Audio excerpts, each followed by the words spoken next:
Bienvenue à toutes et à tous dans ce décryptage. Aujourd'hui, on va explorer une dynamique absolument fascinante. Imaginez un peu. Une institution vieille de 2000 ans qui rentre en collision frontale avec la frontière la plus avancée de l'intelligence artificielle. C'est exactement ce qui se passe avec Magnificat Humanitas, la première grande encyclique du pape Léon XIV. On est face à un document qui agit comme un véritable électrochoc culturel et qui remet totalement en question la course effrénée de notre technologie moderne. Allez, on plonge tout de suite dans le vif du sujet. Cette citation pose immédiatement le décor. On n'en parle pas du tout ici d'une petite réflexion théologique bien sage sur l'avenir, pas du tout. C'est une confrontation ultra directe avec les complexes militaro-industriels mondiaux. L'intelligence artificielle est en train de redéfinir la vie et la mort sur le champ de bataille, et face à ça, le Vatican a décidé de tracer une ligne rouge, nette et sans bavure. Première étape pour bien comprendre ce qui se passe, penchons-nous sur ce premier pape américain. Le grand protagoniste de cette histoire, c'est Robert Francis Prévost, un enfant de Chicago devenu Léon XIV. Et si on regarde ce calendrier, le rythme de sa première année de pontificat est franchement incroyable, c'est hyper intense. En seulement 12 mois, de son élection jusqu'à ses appels pour un cessez-le-feu mondial, il prend des positions extrêmement fortes sur le travail, la guerre et la technologie. En gros, il refuse de s'isoler. Au contraire, il vient placer l'Église en plein cœur des débats qui agitent la Silicon Valley aujourd'hui. Ce qui nous amène logiquement à notre deuxième point, l'IA face au mythe de la Nouvelle Babel. C'est là qu'on observe un pont super intéressant entre les textes anciens et notre infrastructure numérique d'aujourd'hui. Le document pose cette question métaphorique hyper puissante. Sommes-nous en train de bâtir une nouvelle tour de Babel ? L'idée, c'est de critiquer cette obsession humaine de vouloir construire un futur absolument parfait, sans aucune faille, tout en refusant d'admettre nos propres limites. La tour de Babel, c'est le symbole d'une civilisation qui pense se sauver par sa seule puissance technique. Et le texte voit exactement la même tentation dans nos discours actuels sur l'intelligence artificielle. Et ce face-à-face illustre brillamment le cœur du débat. D'un côté, on a l'idéologie classique de la Silicon Valley, avec le transhumanisme, optimiser l'humain à fond, éliminer la vulnérabilité, rechercher l'efficacité infinie.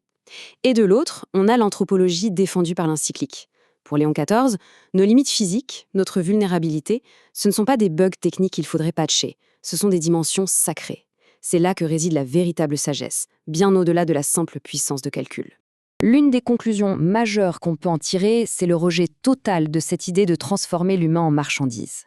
L'être humain est bien plus complexe qu'un simple profil numérique ou un point de données qu'on va miner pour cibler des pubs ou faire de la prédiction.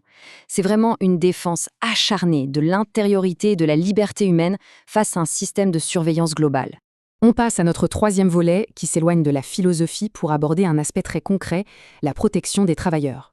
Quand on regarde ces directives éthiques qui ciblent spécifiquement les travailleurs du savoir, le texte souligne un point crucial. Adopter une technologie dans une entreprise, ce n'est jamais juste un choix neutre, c'est un acte moral lourd de conséquences. Par exemple, un algorithme ne peut pas assumer la responsabilité de virer quelqu'un ou de refuser un service. Il faut toujours qu'un humain soit dans la boucle pour pouvoir faire un recours. L'idée de fond, c'est que la recherche du profit ne peut absolument pas justifier le sacrifice de la dignité de ceux qui travaillent. Et en parallèle, l'encyclique s'attaque frontalement à l'hyperfinanciarisation de notre économie. En prenant pour modèle le système des banques coopératives italiennes, le texte soutient que la finance doit impérativement être au service du travail humain, et pas l'inverse.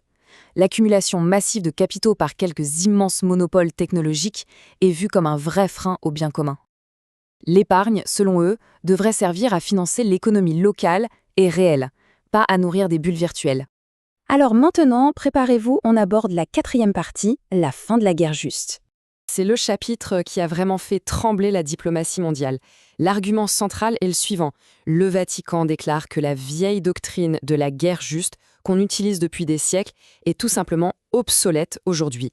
Pourquoi ? Eh bien parce qu'à partir du moment où ce sont des machines totalement dépourvues de conscience morale qui décident de tuer en se basant sur des calculs de probabilité, toute notion de conflit proportionné et éthique s'effondre d'un seul coup.